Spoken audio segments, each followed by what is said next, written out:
믿기 힘든 일이 벌어졌습니다. 가족의 고통스러운 과거를 가슴에 품고 살아온 유럽의 역사학도가 이름조차 낯설었던 먼 동쪽의 나라, 한국 앞에서 영혼이 무너져 내렸습니다. 그리고 지금 그는 할아버지의 기억과 한국 독립운동가의 편지를 함께 번역하고 있습니다. 대체 무슨 일이 있었던 걸까요? 지금부터 그 놀라운 이야기를 시작합니다. 여러분의 좋아요와 구독은 영상 제작에 큰 힘이 됩니다. 저는 야콥 피셰르입니다. 폴란드 크라쿠프의 야기엘론스키 대학에서 박사과정 중인 역사 전공자이며 제 전공은 동유럽 유대인 공동체와 홀로코스트 이후의 문화적 기억입니다. 제 할아버지는 아우슈비츠 생존자였습니다. 살아남았다는 이유만으로 평생 죄책감과 고독 속에 살아가셨죠. 어린 시절 할아버지는 자주 저를 무릎에 앉히고 과거의 이야기를 들려주셨습니다. 목소리는 항상 낮고 무겁게 가라앉아 있었고 눈빛은 먼 곳을 바라보는 듯했습니다. 야콥, 내가 반드시 기억해야 할 것이 있단다. 그렇게 시작된 이야기들은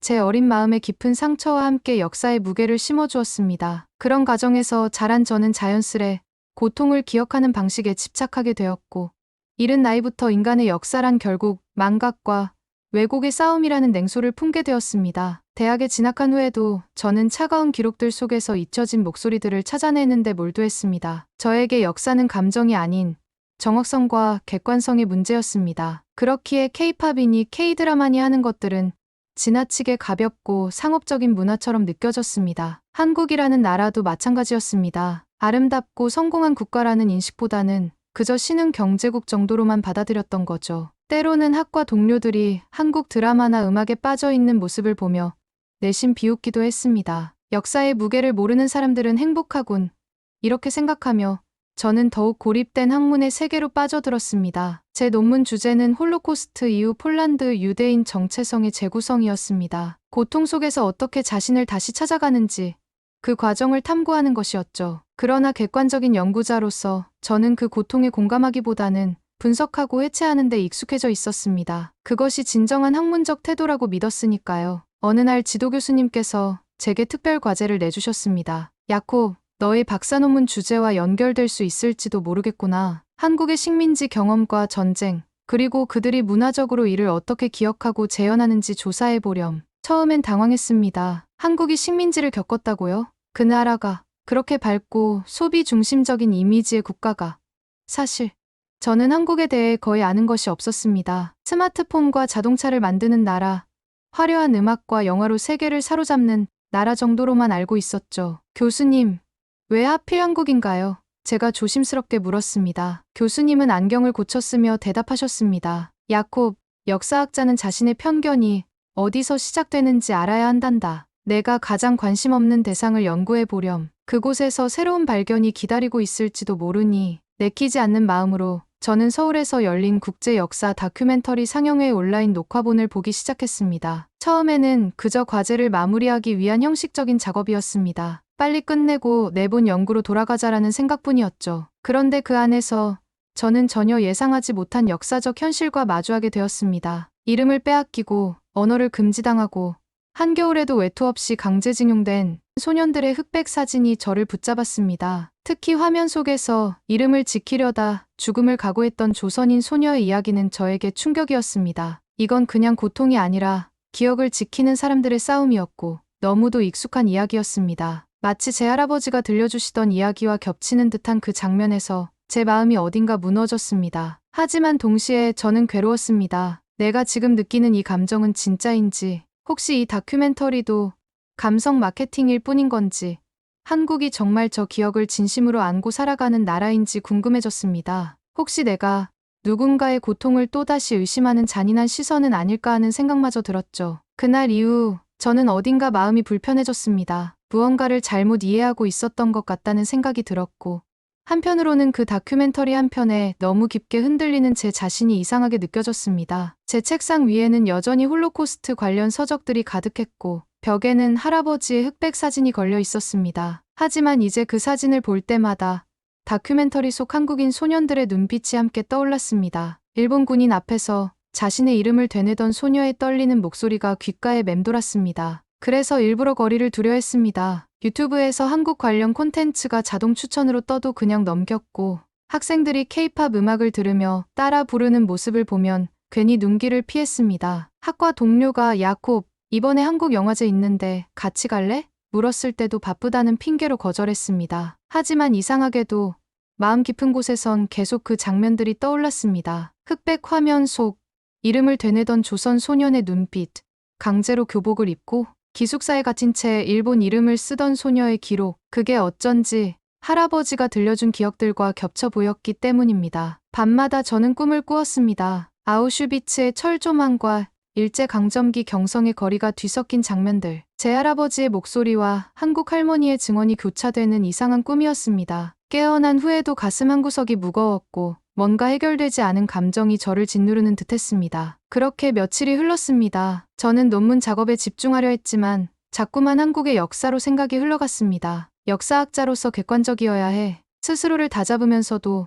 한국이라는 나라가 점점 더 제 마음속에 들어오고 있다는 걸 느꼈습니다. 며칠 후 우연히 바르샤바 시내에서 이런 현수막을 보게 되었습니다. 한국문화주간, 한국독립운동 사진전 및 한글 체험 행사. 그 문구 앞에서 저는 한참을 멈춰 서 있었습니다. 사실 발걸음을 돌리려 했습니다. 하지만 내 안에 또 다른 목소리가 말했습니다. 가서 직접 확인해봐. 내가 보고 느낀 게 진짜였는지. 차가운 겨울바람을 맞으며 저는 전시장으로 발걸음을 옮겼습니다. 입구에서는 젊은 한국인 자원봉사자들이 방문객들을 맞이하고 있었습니다. 그들은 웃으며 인사했지만 저는 어색하게 고개만 끄덕였습니다. 전시장 안은 생각보다 조용했고 어떤 상업적 장식도 없이 검정과 흰색, 그리고 태극기의 붉은 빛만이 분위기를 채우고 있었습니다. 저는 조심스럽게 사진 하나하나를 들여다보았습니다. 일제강점기 시절 조선 독립을 외치다 체포된 여성들, 경성의 거리에서 손에 태극기를 쥔 채 울부짖는 청년들,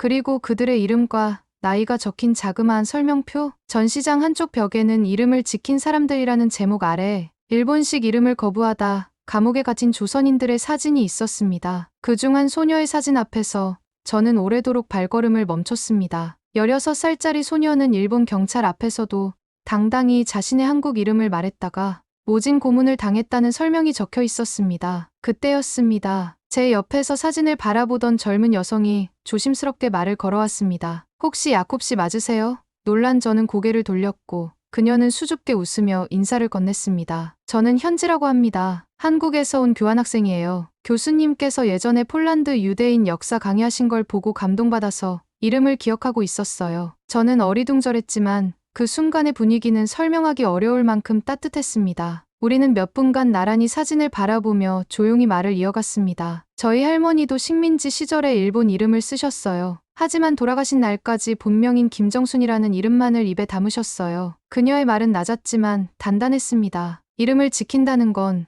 그 사람이 누구였는지를 기억한다는 거잖아요. 그 말이 제 안에 깊숙이 파고들었습니다. 마치 할아버지가 제게 했던 마지막 말과 같았습니다. 야콥, 너는 반드시 우리가 누구였는지 기억해야 해. 그 순간 나는 현지의 얼굴에서 한국이라는 나라의 한 단면을 보았습니다. 고통을 간직한 채 살아가는 사람이 아니라 그 고통을 품고 자기 이름을 지켜낸 사람의 얼굴이었습니다. 전시가 끝난 후 그녀의 권유로 저는 인근 한국문화원에서 열리는 한글 붓글씨 체험 수업에 참여하게 되었습니다. 처음에는 그냥 문화체험의 일환일 뿐이라 생각했습니다. 하지만 강사는 오늘은 기억 혹은 행복 중 하나를 골라 써보자고 말했고 왠지 모르게 저는 기억이라는 단어를 고르게 되었습니다. 붓을 쥐고 조심스레 기억자를 눌렀을 때 마치 제 손끝에서 그들의 시간과 숨결이 전달되는 듯한 이상한 감각이 들었습니다. 기억이라는 단어가 단순한 문자를 넘어 한 민족의 존엄을 떠받들고 있다는 느낌이 들었습니다. 한글은 세종대왕이라는 분이 백성을 위해 만든 문자예요. 강사가 말했습니다. 모두가 쉽게 배워서 자신의 생각을 말할 수 있도록 만든 거죠. 그 안에는 배려와 사랑이 담겨 있어요. 글자를 쓰면서 제 손은 떨렸습니다. 이것은 단순한 문화 체험이 아니었습니다. 저는 한 민족이 자신의 정체성을 지키기 위해 만들고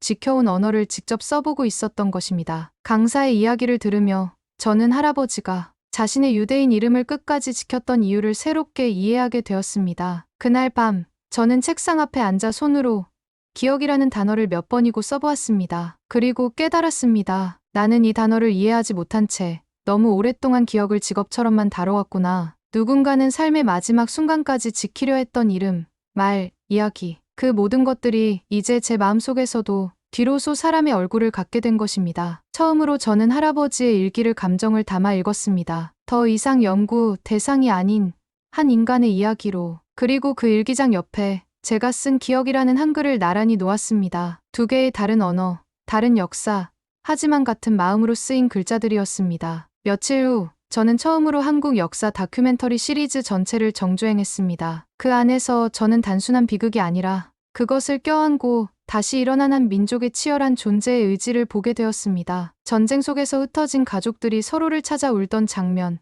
도시가 폐허가 되었지만 아이들의 손에 책이 들리던 장면, 그리고 일제강점기 시절 지하신문을 돌리다 체포된 여성 독립운동가의 인터뷰 장면, 이 모든 것들은 저에게 말하고 있었습니다. 기억은 살아있는 사람의 몫이다. 망각이 아닌 반복되지 않게 하기 위한 약속이어야 한다. 그 순간 저는 깨달았습니다. 한국이 문화 콘텐츠에서 강조하는 건 자신들의 고통이 아니었습니다. 그 고통을 딛고 다시 인간다움을 선택한 이야기였던 겁니다. 그리고 그것은 우리가 유대인이 폴란드인이 가장 공감할 수밖에 없는 이야기였습니다. 도서관에서 저는 한국의 현대사에 관한 책들을 찾아 읽기 시작했습니다. 식민 지배에서 해방된 후 다시 전쟁으로 분단된 비극, 그리고 폐허 속에서 일어나 세계적인 경제 강국이 된 역사, 그 과정에서 한국인들이 어떻게 자신들의 문화적 정체성을 지키고 발전시켰는지에 대한 이야기들은 놀라움 그 자체였습니다. 특히 한글날이라는 행사에 대해 알게 되었을 때 저는 깊은 감명을 받았습니다. 자신들의 글자를 빼앗기고 사용하지 못했던 아픔을 기억하기 위해 매년 한글을 만든 날을 기념하는 모습이 인상적이었습니다. 그것은 단순한 기념일이 아니라 자신들의 정체성을 지키겠다는 약속과도 같았습니다. 저는 생각했습니다. 이런 이야기를 이렇게 담담하게,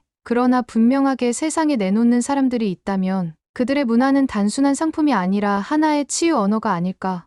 그날 밤, 저는 할아버지의 기록을 처음으로 한글로 번역해보기 시작했습니다. 그것은 오랜 시간 제 안에 갇혀있던 기억과 기억이 서로 손을 맞잡는 순간이었습니다. 한글 공부를 시작하면서 저는 그 언어 속에 담긴 철학에 감탄했습니다. 누구나 쉽게 배울 수 있도록 과학적으로 설계된 문자. 그것은 지식을 독점하지 않고 나누려 했던 한 왕의 마음이 담겨 있었습니다. 마치 어둠 속에서 빛을 나누는 것처럼 한글은 그 자체로 나눔의 정신을 담고 있었습니다. 그 뒤로 저는 더 이상 관찰자가 아니었습니다. 매주 한 번씩 한국문화원에서 열리는 한글 수업에 참여했고 서툰 발음으로 안녕하세요를 연습하며 한국 역사 관련 서적을 폴란드어로 번역하기 시작했습니다. 직접 김치를 담그고 비빔밥을 만들어 가족들에게 대접하면서 왜 이 맵고 빨간 음식이 이렇게 따뜻하게 느껴질까 하는 생각도 들었습니다. 이 모든 행위들은 단순한 체험이 아니라 저 스스로를 새롭게 만들어가는 과정이었습니다. 현지와의 인연도 깊어졌습니다. 그녀는 제게 한국의 역사뿐만 아니라 그 역사를 간직한 채 살아가는 평범한 한국인들의 일상을 들려주었습니다. 할머니가 해주신 이야기들,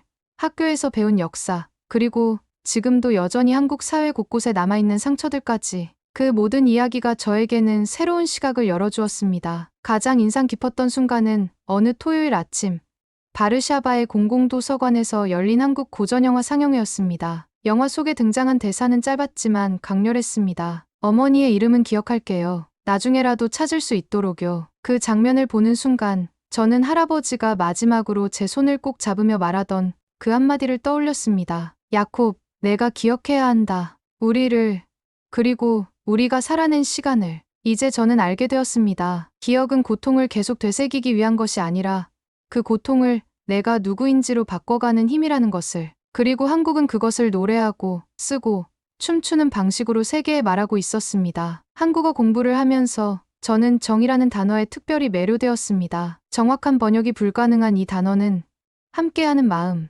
나누는 마음, 기억하는 마음을 모두 담고 있는 듯했습니다. 그것은 유대인들이 말하는 미츠바와도 닮아 있었고 폴란드인들이 소중히 여기는 연대의식과도 통했습니다. 그제서야 저는 처음으로 진심을 담아 한국을 바라볼 수 있었습니다. 이제는 화면 속 타국이 아니라 공감으로 연결된 기억의 친구로, 그리고 그 과정에서 제 안에 있던 차가운 역사학자가 아닌 따뜻한 인간으로서의 제 모습을 다시 발견하게 되었습니다. 몇 달 뒤, 저는 제 첫 한국 관련 논문을 학회에 제출하게 되었습니다. 제목은 고통을 예술로 기억하는 민족, 한국과 폴란드의 비교사적 고찰. 심사위원 중 한 분은 제게 이렇게 말했습니다. 야콥, 너의 글엔 학자이기 이전에 인간으로서의 울림이 느껴졌어. 기억을 다룬 글에서 따뜻함을 느낀 건 처음이야. 그 말은 제게 하기보다 더 큰 의미였습니다. 왜냐하면 저는 기억은 차가워야 한다고 믿으며 살아온 사람이었으니까요. 하지만 한국을 통해 따뜻한 기억도 존재할 수 있다는 걸 처음 배웠습니다. 그리고 그 기억이 다른 이의 기억과 손을 맞잡는 순간을 저는 지금 살아내고 있었던 겁니다. 제 논문은 학과 내에서 큰 주목을 받았습니다. 역사적 트라우마의 세대 간 전승과 문화적 치유 과정이라는 주제는 많은 학자들의 관심을 끌었고, 특히 유럽에서는 거의 연구되지 않았던 한국의 문화적 기억에 대한 내용이 신선하게 다가왔던 것 같습니다. 교수님은 제 논문을 읽고 나서 제게 이렇게 말씀하셨습니다. 야콥, 내가 이렇게 성장할 줄 몰랐구나. 처음엔 그저 다른 시각을 경험해보라는 의미였는데 넌 완전히 새로운 학문적 영역을 개척했어. 그 말을 들으며 저는 조용히 미소 지었습니다. 학문적 성취보다 더 중요한 것은 제가 내면적으로 겪은 변화였으니까요. 그 즈음 바르샤바의 새로 생긴 한국문화센터의 개관식에 제가 초대받았습니다. 현장에는 한국 대사님과 폴란드 국회의원, 문화인들, 그리고 일반 시민들까지 모여 있었습니다. 저는 짧은 축사를 맡았습니다. 떨리는 마음으로 단상에 올라 이 한 문장으로 연설을 시작했습니다. 우리는 서로를 전혀 모르는 나라였습니다. 하지만 기억의 방식이 닮아 있다는 것을 알게 되자 우리는 곧 친구가 되었습니다. 그 순간 한국인 통역사의 눈가에 조용히 눈물이 맺히는 걸 보았습니다. 그 장면은 평생 제 기억 속에 남을 겁니다. 그건 단순한 문화 교류가 아니었습니다. 그건 기억과 기억이, 슬픔과 슬픔이, 그리고 회복과 회복이 서로를 알아보는 순간이었습니다. 연설을 마치고 내려오는 저를 교수님이 따뜻하게 맞아주셨습니다. 야콥, 폴란드와 한국, 두 나라의 아픈 역사가 이렇게 깊은 공감으로 이어질 수 있다는 것을 보여주니 자랑스럽구나. 그 말에 저는 고개를 숙이며 대답했습니다. 한국을 통해 제 자신을 다시 발견했으니까요. 그날 이후 저는 각종 문화행사에 자원해서 참여했고 한국 독립운동사를 소개하는 워크숍에서는 유대인, 후손의 눈으로 본 한국의 기억이라는 주제로 강연도 하게 되었습니다. 대학에서는 동아시아 문화와 기억의 정치학이라는 새로운 강의도 개설했습니다. 이제 저는 역사를 가르치면서도 그것이 단순한 사실의 나열이 아닌 살아있는 기억임을 학생들에게 전달할 수 있게 되었습니다. 이제는 제 연구실 책상 위에 한국 태극기 배지와 함께 놓인 붓글씨가 하나 있습니다. 몇 달 전 문화원 수업에서 직접 쓴 글자, 기억, 그리고 그 옆에는 제 할아버지가 남긴 일기의 마지막 문장이 적혀 있습니다. 우리는 잊지 않기 위해 말한다. 저는 최근 한국어로도 이 문장을 다시 써보았습니다. 처음에는 서툴렀지만 이제는 제법 자연스러운 한글 문장을 쓸 수 있게 되었습니다. 한국어 공부를 하면서 저는 언어 안에 담긴 문화적 코드들을 발견하게 되었습니다. 우리라는 말이 얼마나 자주 사용되는지, 정이라는 단어가 얼마나 다양한 맥락에서 쓰이는지, 그리고 존댓말과 반말 사이에 담긴 관계의 미묘한 차이들까지. 저는 지금도 매주 한 번씩 폴란드의 작은 도서관에서 한국 독립운동 관련 소규모 강좌를 열고 있습니다. 학생들은 처음엔 K-팝 때문에 오지만 돌아갈 땐 대부분 조용히 말합니다. 이건 제가 몰랐던 한국의 이야기였어요. 그 말에 저는 웃으며 대답합니다. 이건 내가 몰랐던 너의 이야기이기도 해. 저희 강좌에는 다양한 연령대의 사람들이 참여합니다. 젊은 학생들부터 노인들까지. 그들은 각자의 이유로 한국에 관심을 갖게 되었습니다. 특히 인상적인 것은 폴란드의 노인들이 한국의 역사에 깊이 공감한다는 점입니다. 그들은 직접 소비에트 시대와 독일 점령을 경험한 세대이기에 한국인들의 아픔과 저항을 자신의 이야기처럼 느끼는 듯합니다. 한국 사람들이 어떻게 그런 고통을 이겨냈는지 알고 싶어요. 한 할머니가 제게 물었습니다. 저는 잠시 생각하다 대답했습니다. 아마도 그들은 자신들의 이야기를 잊지 않았기 때문일 거예요. 그리고 그 이야기를 예술로, 문화로, 일상으로 바꿔냈기 때문이겠죠. 몇 달 뒤 서울에서 열린 기억과 화해의 국제포럼에서 제가 발표자로 초청받았습니다. 그곳에서 저는 이렇게 말했습니다. 한국은 제가 가장 낯설게 여겼던 나라였습니다. 하지만 지금은 제 기억의 가장 따뜻한 페이지를 함께 써준 나라입니다. 그날 제 연설문이 끝난 뒤 한 한국 여성분이 제게 와서 감사 인사를 했습니다. 순간 저는 제 할아버지가 제 어깨를 조용히 두드려주는 듯한 감각을 느꼈습니다. 그날 저는 처음으로 확신했습니다. 내가 이 길을 걸어온 이유, 그 모든 의심과 냉소를 넘어서려 했던 이유를. 그리고 이제는 제 마음속 가장 깊은 곳에서 이렇게 말할 수 있습니다. 한국, 고맙습니다. 당신은 제게 역사가 아닌 삶을 가르쳐 주었습니다. 돌이켜보면 처음 저는 한국을 하나의 현상으로만 바라봤습니다. 과열된 열풍, 짧은 유행, 감정 과잉의 동아시아 문화. 하지만 지금 그 모든 판단이 얼마나 좁은 시야였는지 고백하지 않을 수 없습니다. 처음에는 단지 지도 위의 작은 나라였고 이름조차 헷갈리던 곳이었으며 누군가의 취향쯤으로 흘러가던 이야기였습니다. 그러나 이제 저에게 한국은 한 인간이 타인의 고통에 얼마나 진심으로 귀 기울일 수 있는지를 보여준 배려의 나라, 기억의 민족이 되었습니다. 크라쿠프의 겨울은 여전히 길고 도서관의 돌벽은 차가우며 할아버지의 흑백 사진은 지금도 제 책상 위에 놓여 있지만 그 앞에 한국 전통 문양이 새겨진 작은 손거울이 하나 놓여 있습니다. 그 거울 속에서 저는 조금 더 너그러워진 제 모습을 봅니다. 학생들은 종종 제게 묻습니다. 교수님,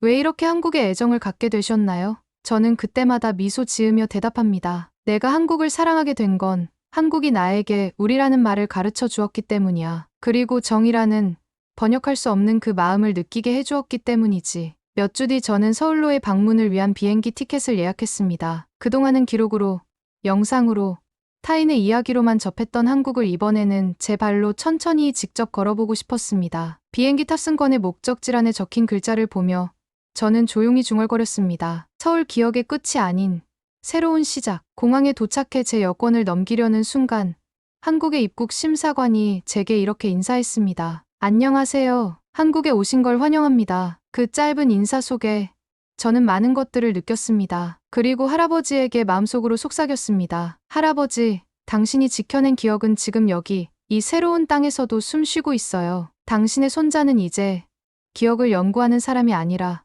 기억을 살아가는 사람이 되었답니다. 한국의 거리 곳곳에서 흘러나오는 말, 눈빛, 노래, 향기, 음식들 속에서 저는 더 이상 낯선 이방인이 아니었습니다. 한국인들이 저를 바라보는 눈빛 속에서 저는 인간과 인간 사이의 정을 느꼈습니다. 그것은 국경을 넘어, 언어를 넘어, 시간을 넘어 서로를 알아보는 따뜻한 감각이었습니다. 지금 이 순간에도 누군가는 고통을 이야기할 것입니다. 누군가는 잊히는 것을 두려워할 것이고 누군가는 상처를 껴안은 채 살아갈 것입니다. 그렇기에 저는 믿습니다. 한국이라는 이 나라가 세상에 말하고 있는 이야기는 단지 자신만을 위한 것이 아니라 모든 상처 입은 이들에게 건네는 손의 언어라는 것을.